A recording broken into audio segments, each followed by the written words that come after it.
Ay maupay na gabi mga tanan. Ako muli si Brother Orly. Ano po? Ako diri sa Coronadal, South Cotabato, no. May ginagawa lang po rito. Kaya nandito kami, no. So muli mga kababayan, minamahal. Muli po ay narito po ako upang muling magbahagi ng salita ng Diyos. Sa ating pong buhay ngayon mga kababayan ay punong-puno po ng kaguluhan, ano, sa buong mundo.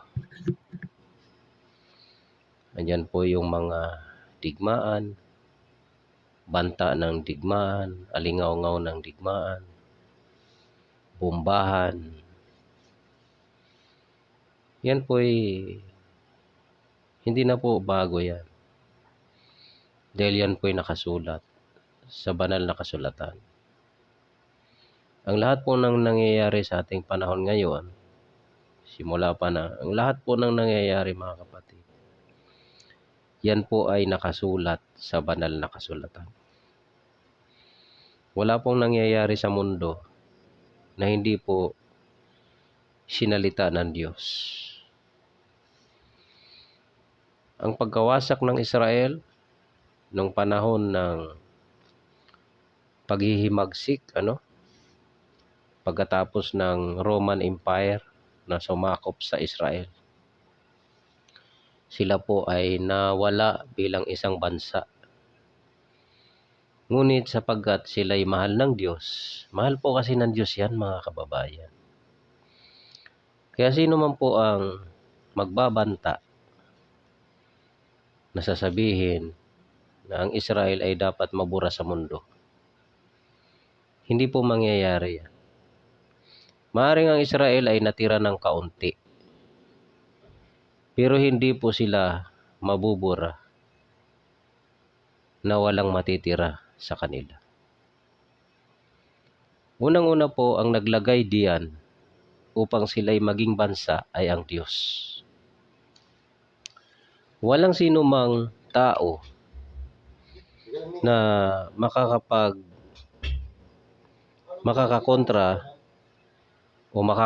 sa nais ng Diyos sa buhay ng tao. Ang Israel po ay ang Diyos po ang nagtatag. Ngayon kung sasabihin ng tao na dahil sa Amerika ay naitayo muli ang bansang Israel, ano man pong nagaganap sa mundo mga kababayan, ay yan po ay kaganapan sa salita ng Diyos. Sapagat ang Israel po, pagaman sila ay naghimagsik laban sa Diyos, mahal po ng Diyos yan mga kababayan. Mahal po ng Diyos ang Israel mga kapatid. Bagaman sila ay winasak, pinangalat sa buong sanlibutan, dahil po tinupad lang po ng Diyos ang kanyang salita sa kanyang bayan.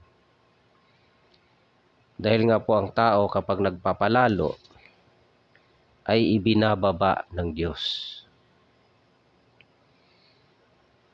Nung ang Panginoong Jesucristo po ay naparito, sinugo ng Ama, hindi po siya tinanggap ng kanyang sariling bayan.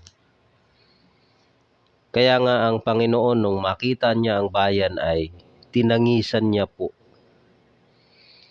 Tinangisan niya po ang Jerusalem.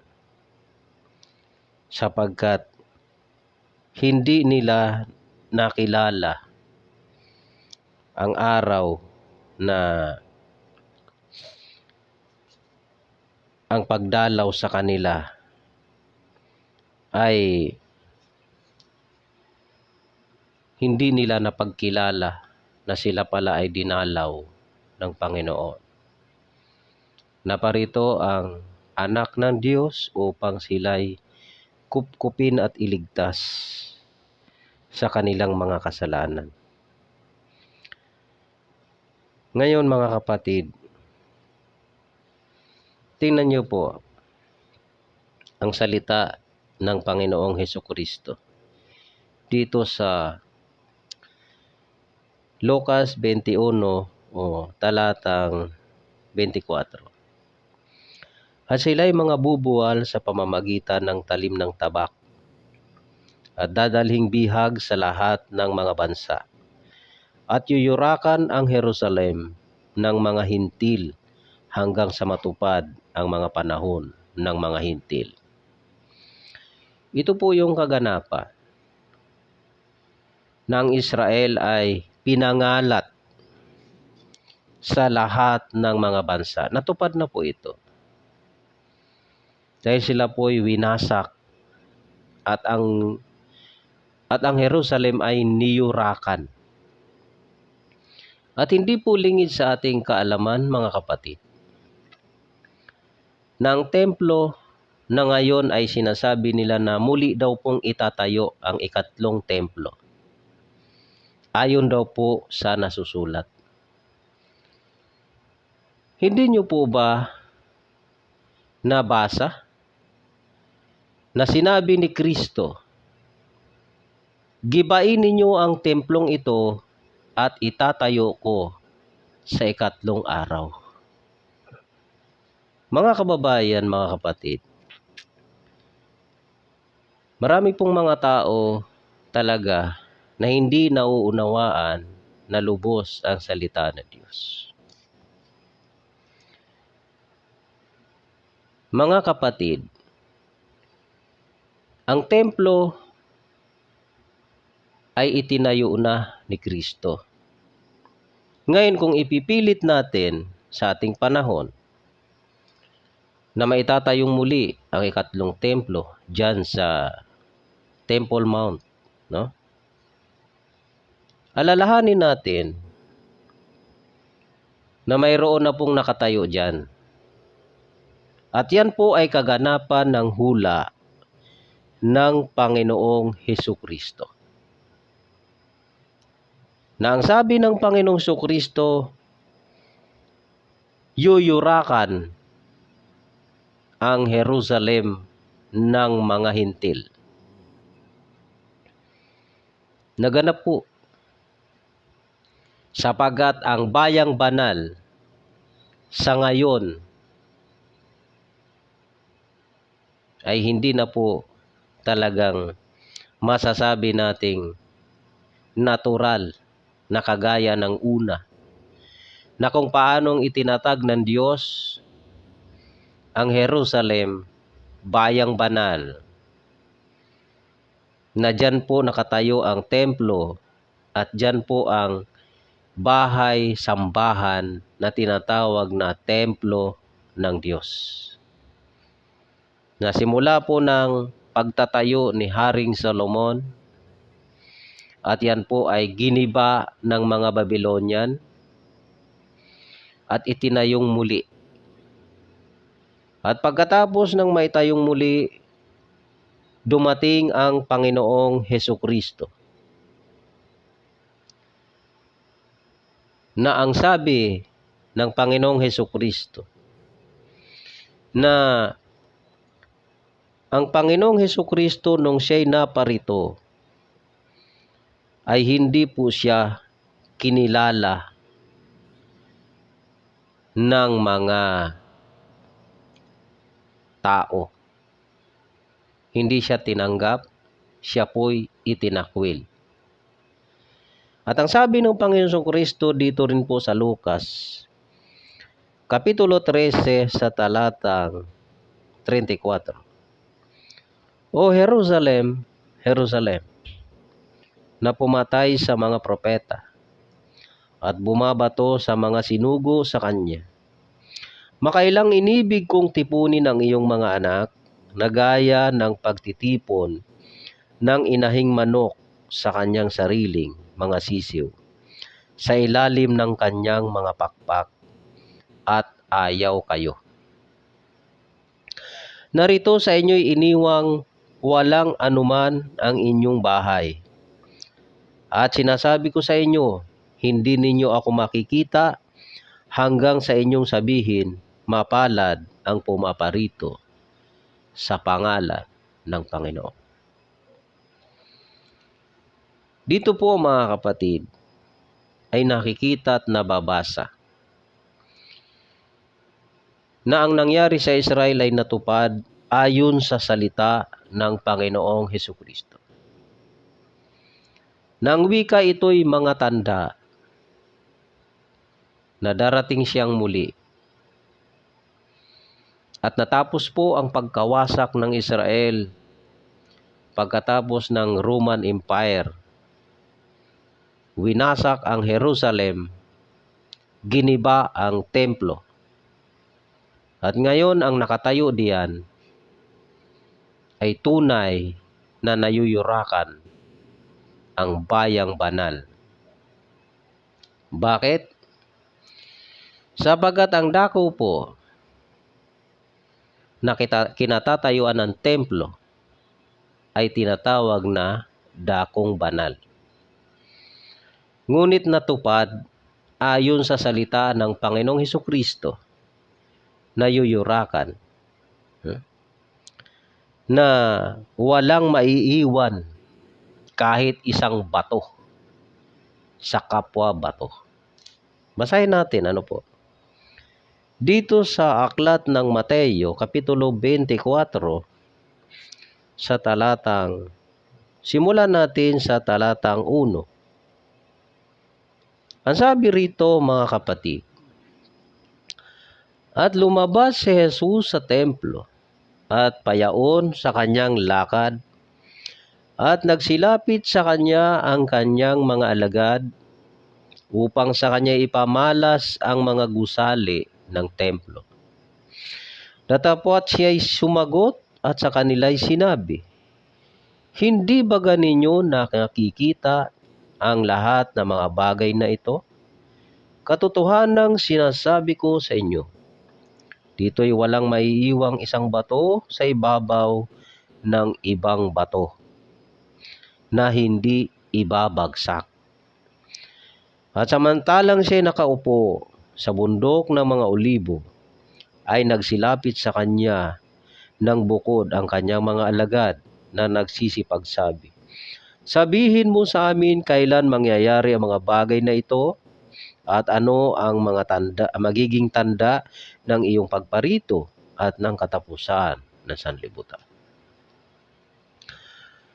Malinaw, ang sabi ng Panginoong Hesukristo, lumapit sa kanya ang mga alagad at ipinamalas ang mga gusali ng templo. Yan. Datapwat siya'y sumagot at sa kanila'y sinabi, hindi ba ganinyo nakikita ang lahat ng mga bagay na ito? Katotohanang sinasabi ko sa inyo, dito'y walang maiiwang isang bato sa ibabaw ng kapwa bato na hindi ibabagsak. Wala pong salita ang Diyos na hindi natutupad. Katunayan po, ngayon ang templo, ang kinakatayuan ng templo, ay hindi na po templo na kagaya ng nakatayo ng una. At wala pong naiwan talaga. Alam niyo po kung bakit? Kasi nga po, ang nakatayo na ngayon diyan ay ang templo. Na ang sabi ng Panginoong Hesukristo sa Lucas 21 talatang 24, yuyurakan ang bayang banal. Yuyurakan po. At nakikita naman natin ang nakatayo dyan, ay hindi po yan sumasamba kay Kristo. hindi rin po yan naniniwala kay Kristo. Kundi iba po ang kanilang paniniwala. Dahil hindi nila sinasampalatayanan si Kristo. At ang malinaw pa dyan, mga kapatid,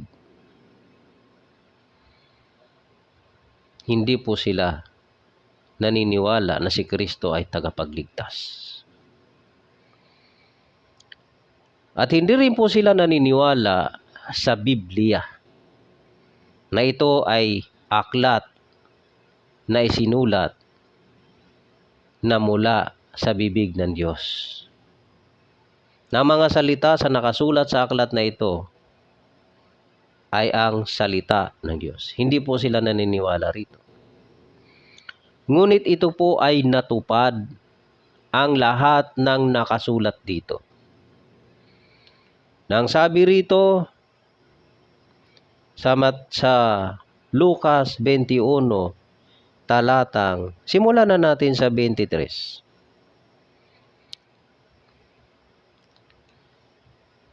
Sa aba ng mga nangagdadalang tao at ng mga nagpapasuso sa mga araw na yaon, sapagkat magkakaroon ng malaking kahapisan sa ibabaw ng lupa at kagalitan sa bayang ito.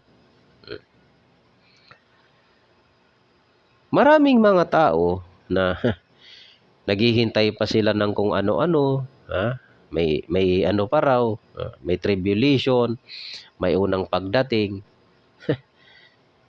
Kumbaga, mayroon silang sinasabi na rapture, rapture daw, may maiiwan, left behind, kung ano-ano, Tapos, tatatakan daw ng 666 yung maiiwan. Mga ganyang salita. Imbentong aral yan eh. Bakit? Wala naman sa Biblia yun, mga aral na mga ito. Mayroon nga pong pagtatatak ng 666 at mayroon din pong Great Tribulation. At alam naman natin na ang Great Tribulation, mga kapatid, ay talagang mga pag-uusig yan. No? Ngunit tayo'y maging matalino. Ayon sa nasusulat sa banal na kasulatan. Dahil ang pagdating ng Panginoong Hesukristo,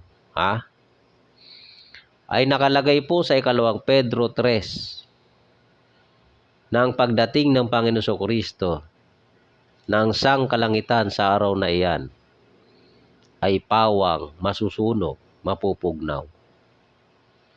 Ngayon, ang pinapalabas ng mga ito, si Kristo'y darating parang napatago. Patago. Kasi may maiiwan pang tao. Wala sa Biblia yan. Pati yung dating daan, nagtuturo ng ganyan eh. Yun daw, 1,000 taon, kukunin yung kay Kristo, tapos maghahari daw ng 1,000 taon. Yan. No? Kasi binabase nila doon sa Apokalipsis. Yung 1,000 taon, gano'n-gano'n. Bakit? Sinabi na ba sa inyo na kukunin kayo tapos maghahari kayo ng 1,000 taon kasama si Kristo? Palagay nyo, ilang taon na ba simula nung si Kristo ay mabuhay na maguli, ilang taon na ba ang nakalipas? Hindi pa ba siya naghahari? Mga kababayan ko, mag-ingat tayo. Marami po kasi mga bulaang propeta eh. Ang paniwalaan natin, yung pagdating ni Kristo, ang wakas ng sanlibutan. Kaya nga nakalagay sa Mateo 24 eh. Nung ang mga alagad ay napunta, nandoon sa templo, pinamalas kay Kristo yung templo. Pagkatapos nun, sabi ni Kristo, hindi ba ganinyo nakikita ang mga gusali ng templo? Sinasabi ko sa inyo, walang maiiwan na isang bato sa kapwa bato na hindi ibabagsak. At pagkatapos, tinanong siya ng mga alagad, kailan mangyayari ito at ang katapusan ng sanlibutan? Nangyari na yung templo. Na binagsak at walang naiwan kahit isang bato. Nangyari na. Nangyari na po eh. Yung templo na sinabi ng Panginoong Hesukristo na mababagsak, ibabagsak, ibabagsak, sasadyain talaga. Walang maiiwan kahit isang bato. May naiwan pa ba? Wala na eh. Kasi mayroon ng bagong itinayo. May itinayo dyan. Kaya lang, hindi nga lang yan ayon kay Kristo. At yan yung sinabi ni Kristo na yuyurakan ang bayang banal. Banal kasi yung dako yan eh. Lalo na yung kinatatayuan ng templo, banal na dako yan. Banal yan eh. Kasi dyan itinayo yung templo ng Diyos. Yung banal na templo na itinayo ni Haring Solomon at ibinagsak ng mga Babylonian at pagkatapos ay itinayong muli ng mga Israelita. At nung sabihin ni Kristo, ibagsak ninyo ang templong ito o gibain ninyo ang templong ito at itatayo ko sa 3 araw. Anong sabi ng mga tao? 40 taon itinayo ang templong ito at itatayo mo sa 3 araw. Kaya nga pinagtawanan si Kristo eh. Ngayon maraming tao, marami akong napapanood sa YouTube eh, na itatayo na raw ang 3 templo sa Jerusalem. Saan? Doon sa dating kinatatayuan? Doon itatayo ang 3 templo? Paano itatayo? Sigurado po yan. Paano itatayo ang 3 templo?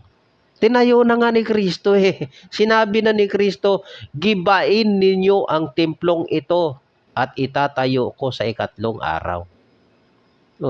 Tinayo na ni Kristo eh. Ano pang hinihintay nyo? May hinihintay pa kayo?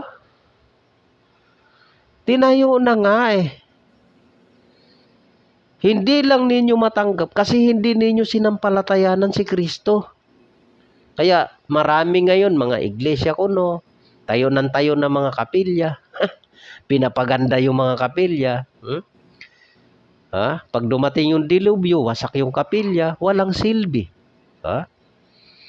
Pag dumating ang pagwakas ng sanlibutan, walang silbi ang mga kapilya na yan. Marami kayong miyembrong dukha. Anong kabuluhan ng pinaggagawa nyo? Mas mahalaga pa ba ang kapilya kaysa katawan ng tao? Sige nga. Alin ang mahalaga sa lahat? Kayo, sa palagay nyo. O sige, magtayo kayo ng magagandang mga kapilya.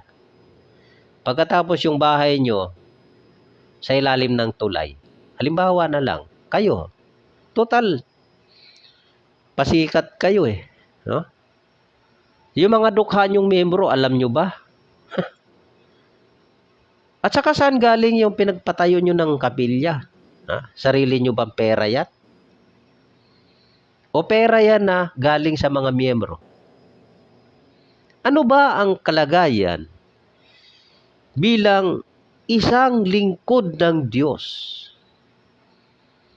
Saan ba dapat dinadala ang nalilikom mula sa mga kapatid sa iglesia? Na may mga kaya, may mga ari-arian na ipinagbibili para ilagak sa paanan ng mga naglilingkod. Basahin nyo. Aklat ng Gawa, 4, 35, 36 hanggang 36. Basahin nyo. O hanggang matapos. Para mabasa nyo. Saan ba dapat napupunta yan? Ang mga ari-arian o mga bagay na dinadala ng mga kapatid sa paanan ng mga naglilingkod. Para sa pansarili bang pakinabang yan? Pampatayo ng magagarang kapilya? Si Kristo ba nagturo ng ganyan? Anong aral ni Kristo? Si Kristo ba nung siya mangaral, Nag-impok ba siya ng mga pera? Ha? Sinabi ba niya kay Judas, Judas, ikaw ang may hawak ng supot. Kwentahin mo nga yan, magtayo tayo ng magagarang mga templo. Hindi naiintindihan ng mga ito ang tunay na ebanghelyo ng Diyos. Ano ba ang pagpapakilala kay Kristo? Para sa sariling kapakinabangan? Ha? Pagsikat? Kasikatan? Karangyaan? Yan ba? Ang pagpapakilala kay Kristo ay ang kanyang pagparito ay ipinakikilala niya na ang kanyang pagparito ay nag-utos siya ng pag-ibig. Pag-ibig po. Mas mahalaga ang tao kaysa sa mga templo. Ha? Kaysa sa mga templo na itinatayo ng mga tao. Mahalaga ang tao kaysa sa mga yan. Bakit? Sapagat ang sabi dito sa aklat ng Gawa 17:24, ang sabi rito ng Panginoon, ang Diyos na gumawa ng sanlibutan at ng lahat ng mga bagay na naririto, siya palibhasay Panginoon ng langit at ng lupa, ay hindi tumatahan sa mga templong ginawa ng mga kamay. Kita nyo? Anong halaga ng mga bagay na ipinagtatayo nitong mga ito?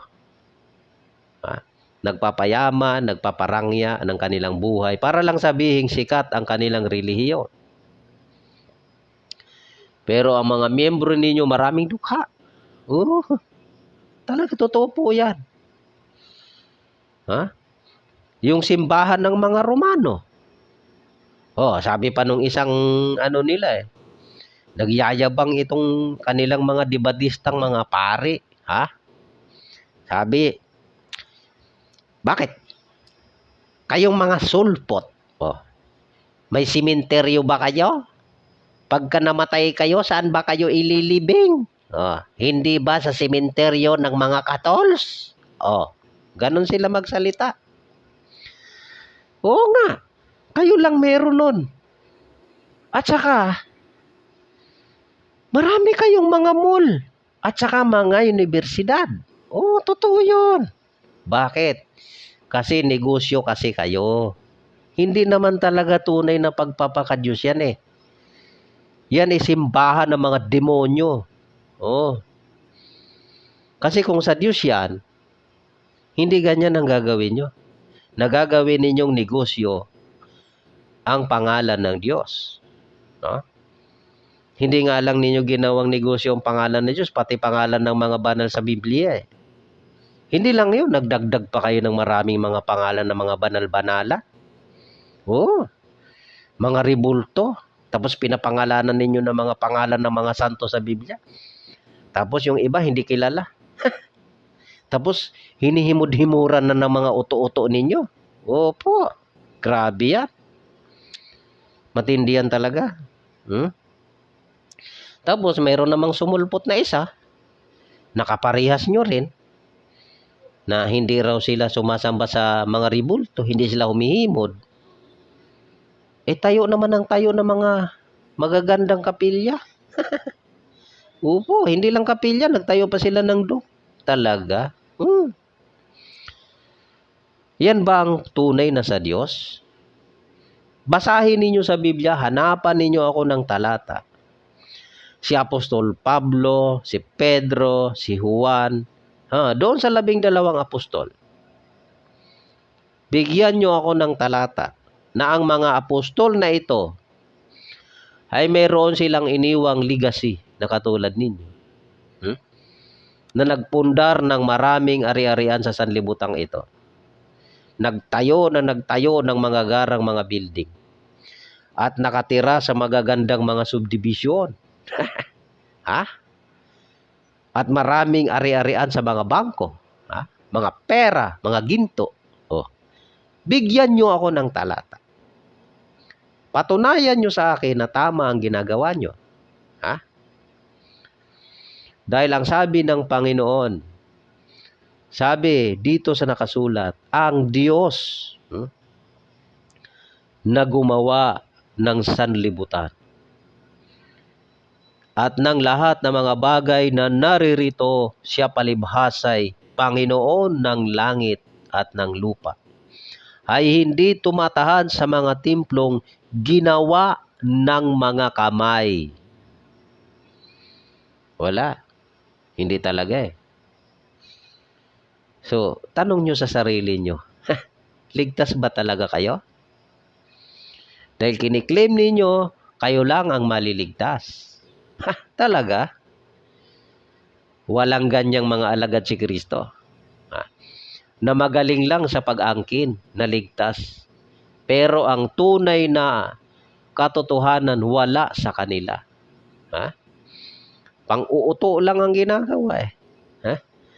Sasabihin, umanib kayo, maliligtas kayo. Ganun. Hanggang sa pang-uuto lang talaga eh. Pero yung katunayan ng kanilang sinasabi, wala. Hindi mo makikita sa Biblia eh. Pero mayroon silang ginagamit ng mga talata. Pang-uto. Hindi totoo. Bakit? May ginamit sila eh. Pamimilipit.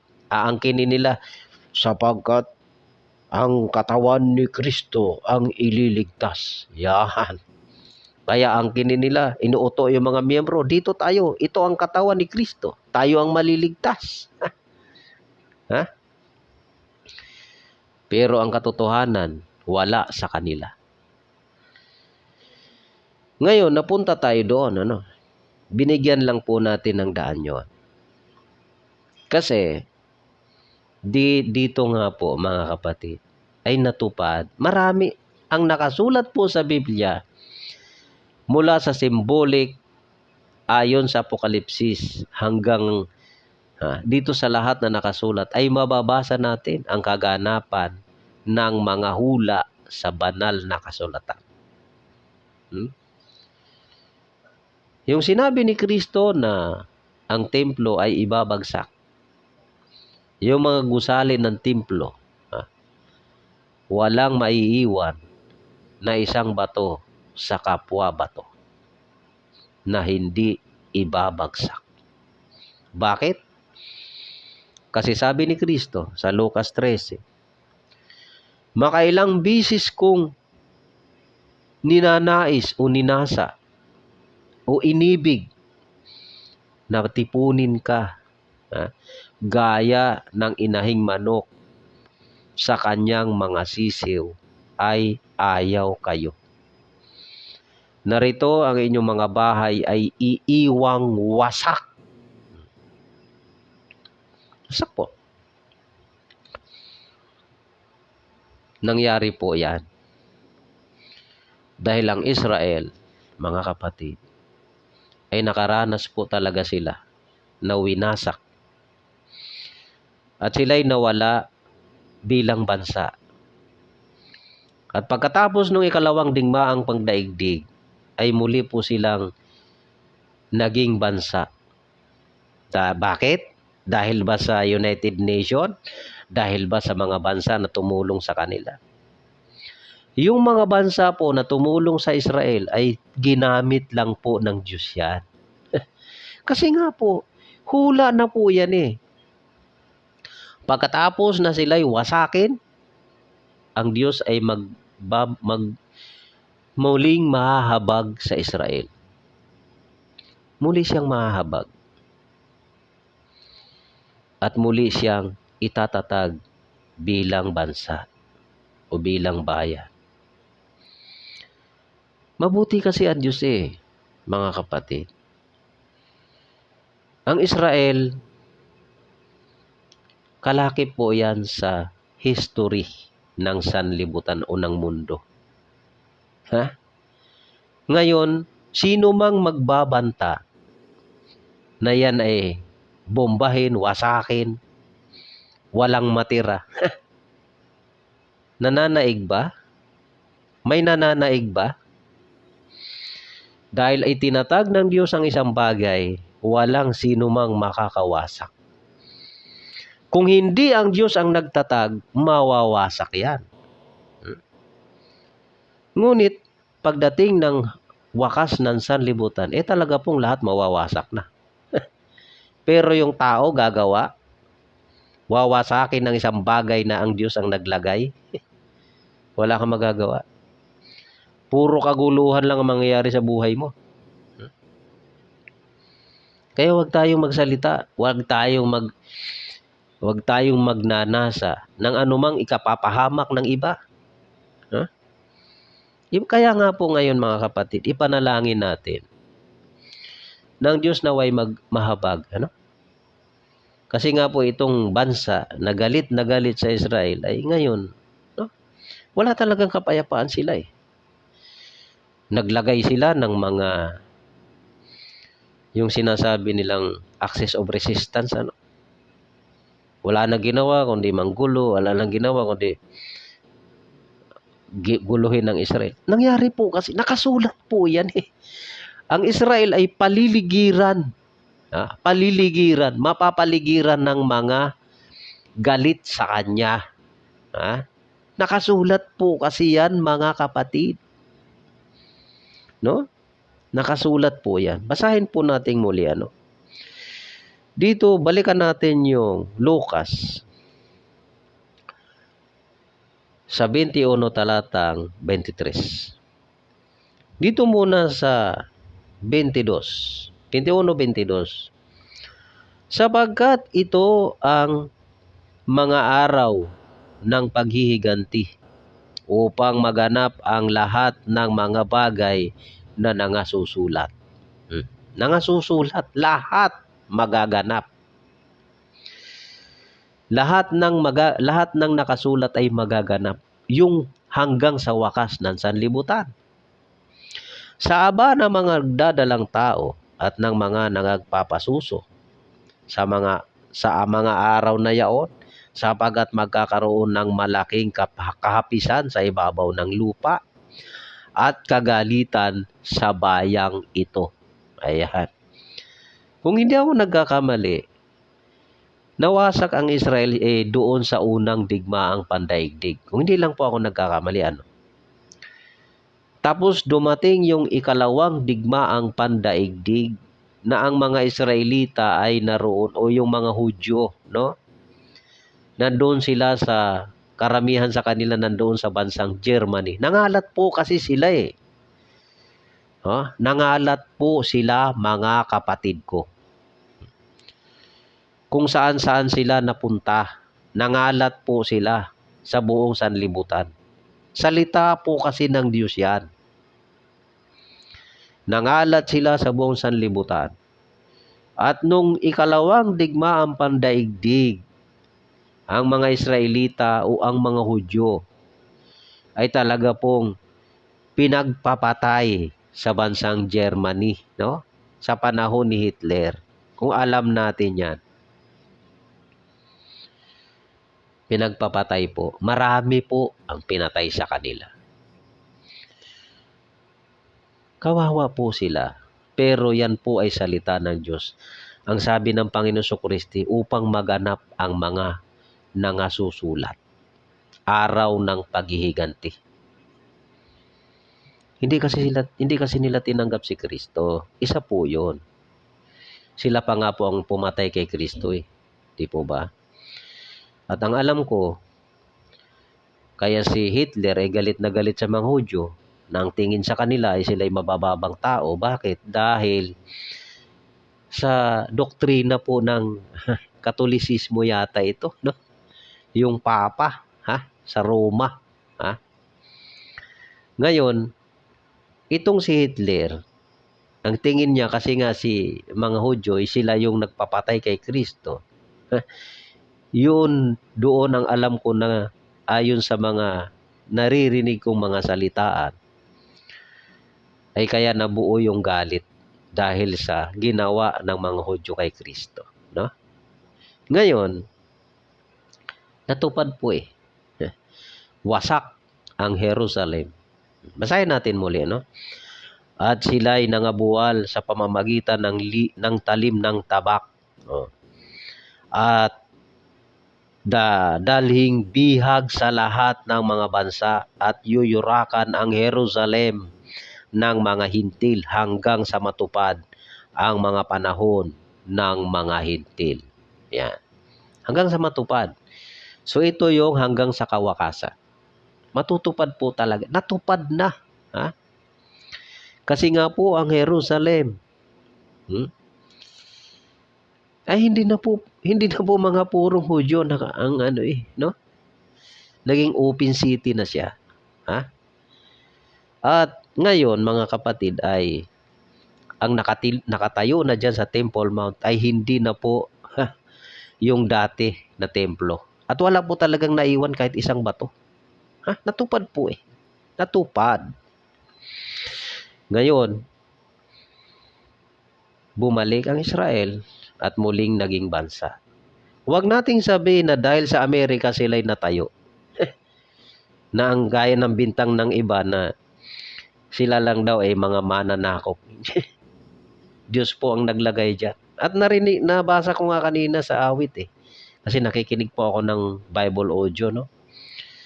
Yung sinabi na dinala ng Diyos ang kanyang bayan dyan sa Kanaan. Diyos po ang nagdala dyan. Hindi po kung sino-sino. Kaya sino ka? Nalalaban sa Diyos. Diyos po ang naglagay niyan. Ngayon kung sila ay naging bansa mang muli, Diyos pa rin po ang naglagay sa kanila. Tingnan nyo. Yung 6 days war, no? Yung 6-day war na tinatawag.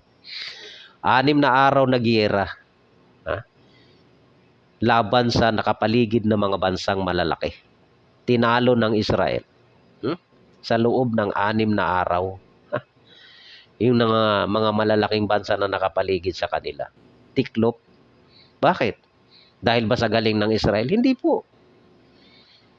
May tulong kasi ang Diyos. Pag ang Diyos ang gumawa, wala kang magagawa. Ganun lang po yun. Kaya lang,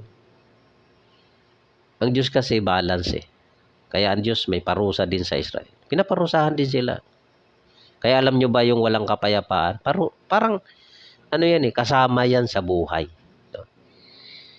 Kasi nga, si Kristo ang ating kapayapaan. Si Kristo ang ating kapayapaan ngayon. Kapag ang tao ay may Kristo sa puso, payapa ka. Wala kang iniisip na patayan, gera, no? Ngayon mga kapatid, ay nakalagay din po yan sa aklat ng Roma sa 11 na mahal ng Diyos ang Israel, mga kapatid. No? Na kumbaga, bagaman sila ay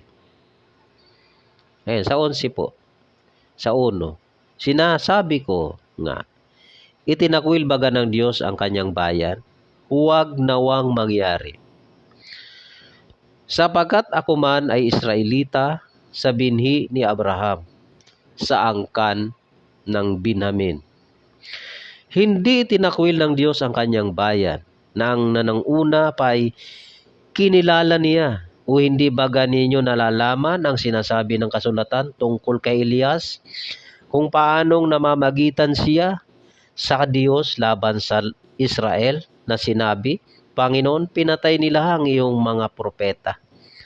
Giniba nila ang iyong mga dambana at ako'y naiwang mag-isa. At hinahanap nila ang aking buhay. Datapot, ano ang sinabi ng kasagutan ng Diyos sa kanya? Nagtira ako sa akin ng 7,000 lalaki na hindi nangagsiluhod kay Baal. Mahal talaga ng Diyos yan. Bagamat sila'y winasak, para bagang hindi sila mahal ng Diyos. Mahal po sila ng Diyos. Mapanghimagsik lang po kasi, mga kapatid. Kasi nga, hindi nila talaga kinikilala ang Diyos eh. No? Hindi nila kinikilala na tunay. Kasi, dumating si Kristo, hindi nila kinilala. Ang kinilala daw nila si Moises. Pero yung kasulatan ni Moises, hindi naman nila sinampalatayana. Naniniwala sila pero hindi naman nila sinampalataya. Hanggang ngayon po yan eh.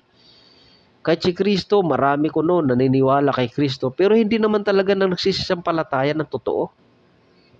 Hanggang salita lang. Meron pa nga dyan eh, sumampalataya ka lang daw, hindi mo na raw kailangan gumawa ng mabuti. Samantalang nakasulat sa Biblia, magsipagsakdal sa paggawa ng mabuti. Oh, kumbaga, kailangan ang mabuting gawa ay lumago sa buhay ng tao. Hindi kailangan sabihin, hindi na kailangan gumawa ng mabuti. Grabe namang mga tao ito. Ang aral ng Diyos, kung ikaw ay gumawa ng mabuti, hindi ba kita mamarapatit? Baliktad talaga ang utak ng mga ito eh. No? Mahal po ng Diyos ang Israel. Kaya ang panalangin natin, nawa kahabagan tayong lahat ng Diyos. No? Kasi may digmaan man doon, apektado tayong lahat. Pero hindi po natin alam kung anong mangyayari sa kinabukasan. Kasi marami pong nagbabanta ng digmaan. Kasi nga po, nagpapasikat, maraming mga ginagawang malalakas na bomba. No? Kaya manalangin po tayo, mga kapatid, na nawa, kahabagan tayo ng Diyos na makapaglingkod tayo ng malaya. No? So muli mga kababayan, yan po aking munting may babahagi sa lahat. So pagpalain po kayo ng Panginoon at patuloy namang sumainyo ang kapayapaan. So, God bless po sa lahat. Ano po?